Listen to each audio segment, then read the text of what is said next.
ವೀಕ್ಷಕರೇ ನಮಸ್ಕಾರ. ನೀವು ನೋಡ್ತಾ ಇದ್ದೀರಾ ವಿಟಿವಿ ಭಾರತ್. ನಾನು ಸುನಂದ. ವರ್ಷದಲ್ಲಿ ಒಮ್ಮೆ ಪುರುಷರು ಅಯ್ಯಪ್ಪನನ್ನ ತೀವ್ರವಾದ ವ್ರತ ಮಾಡಿ ಪೂಜಿಸ್ತಾರೆ.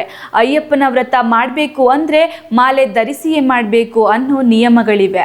ಆದ್ರೀಗ ಶಬರಿಮಲೆ ಅಯ್ಯಪ್ಪನ ದೇವಾಲಯದಲ್ಲಿದ್ದ ಮೂರ್ತಿಗಳಲ್ಲಿ ಚಿನ್ನ ನಾಪತ್ತೆಯಾಗಿದೆ. ಈ ಬಗ್ಗೆ ಆಯುಕ್ತರೇ ಆರೋಪಿಸಿದ್ದಾರೆ. ಎಷ್ಟು ಚಿನ್ನ ನಾಪತ್ತೆಯಾಗಿದೆ ಅನ್ನೋ ಪ್ರಶ್ನೆಗೆ ಇಲ್ಲಿದೆ ನೋಡಿ ಉತ್ತರ.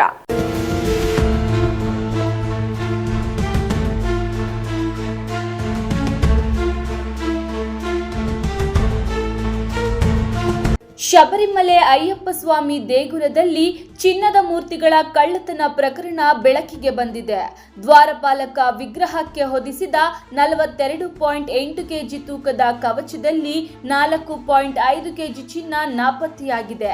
ಹಳೆಯ ತಾಮ್ರ ಮತ್ತು ಚಿನ್ನದ ಲೇಪನ ಮೂರ್ತಿಗಳ ತೂಕದಲ್ಲಿ ವ್ಯತ್ಯಾಸ ಕಂಡುಬಂದಿದೆ ಎಂದು ಆಯುಕ್ತರೇ ಆರೋಪಿಸಿದ್ದಾರೆ. 2019ರಲ್ಲಿ ದೇವರ ಮೂರ್ತಿಗಳಿಗೆ ಪುನರ್ಲೇಪನ ಮಾಡಲಾಗಿತ್ತು.